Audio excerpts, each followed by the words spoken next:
प्रिय भक्तों, ऋषि भक्ति चैनल पर आप सभी का हार्दिक स्वागत है। आइए चर्चा करते हैं देवों देव महादेव और माता पार्वती के विषय में।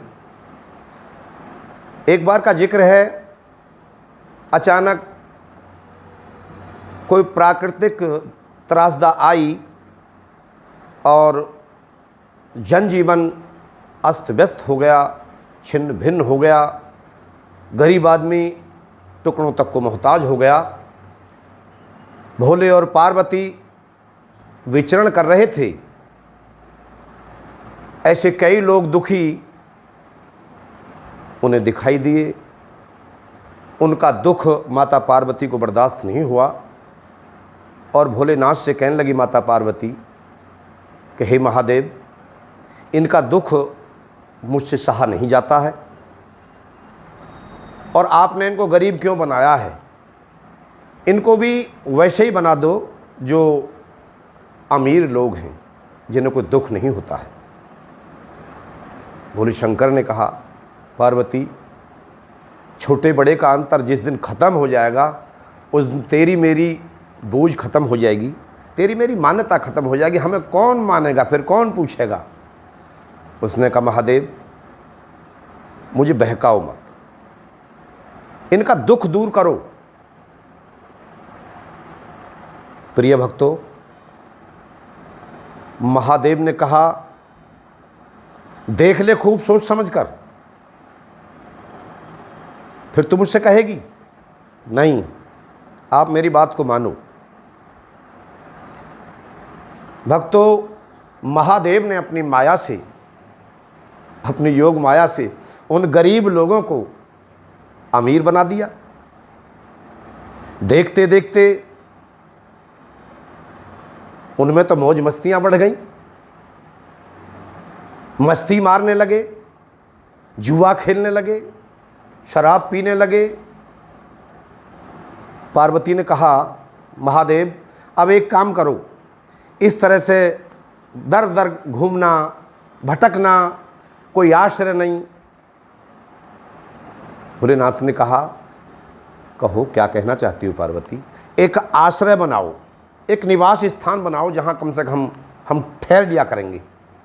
ठीक है, ठीक है, तूने अच्छा प्रश्न किया है। अब तेरी बात तेरे ही सामने आनी है। चलो वेश बदलकर और उन्हीं के पास चलते हैं जिनको तैने अमीर बनवाया है।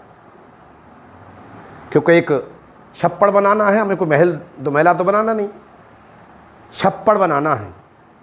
एक छोटी सी कुटिया बना लेंगे। चलिए, भोलेनाथ और पार्वती ने भक्तों अपना भेष बदल लिया है और आम आदमी की तरह से जब उनके पास गए हैं तो मौज मस्ती के साथ ताश खेल रहे थे। भोलेनाथ ने कहा, पार्वती देखो, ये वही लोग हैं ना। कि हाँ, कहो इनसे। पार्वती ने कहा, हमारा एक आश्रय बनना है, हमारी एक झोपड़ी बननी है। जो तुम्हारी मजदूरी लगती हो उसे हम देंगे और चलो हमारी झोपड़ी बना दो। तो उन्होंने ठट्टे मार करके कहा, अरे अब मजदूरी करेंगे हम पे क्या कमी है। भला हो भोलेनाथ का, मजदूरी हमारे करवा के अब हम मजदूरी किसी की नहीं करेंगे। ये बात जब सुनी पार्वती माता ने तो बड़ा अचंबा हुआ। भोलेनाथ की तरफ देखा तो भोलेनाथ ने मुस्कुरा के कहा, बोलो, हमने क्या कहा था। आई वही बात ना आई। अमीर गरीब का अंतर दूर करने के बाद में अब हमारी पूछ तो नहीं है। भोलेनाथ की ये बात सुनकर पार्वती ने कहा, अब एक काम करो, अब एक काम करो, इन्हें जैसे थे इन्हें वैसे ही कर दो। भोलेनाथ को पार्वती माता की बात माननी तो थी और भोलेनाथ ने वैसा ही किया। जैसा पार्वती ने कहा, उन्हें गरीब बना दिया। और जब वो गरीब हो गए तो उसी हालत में फिर जब जब उन पर विपत्ति आई, जब जब परेशानी आई, तब उन्होंने भोलेनाथ और माता पार्वती को ही याद किया। प्रिय भक्तों, आज के लिए इतना ही काफ़ी है। और भोले और पार्वती के किस्से, क्योंकि पार्वती ने भोलेनाथ के साथ जो विवाह कराया 108 बार कराया। और इतना ही नहीं, माता पार्वती ने कई रूप में देवी देवताओं की, अपने भक्तों की सहायता की है और कितने ही राक्षसों का विध्वंस किया है। आपने नवरात्रों में माता पार्वती के 9 स्वरूप देखे हैं, 9 नाम से आप जानते हैं।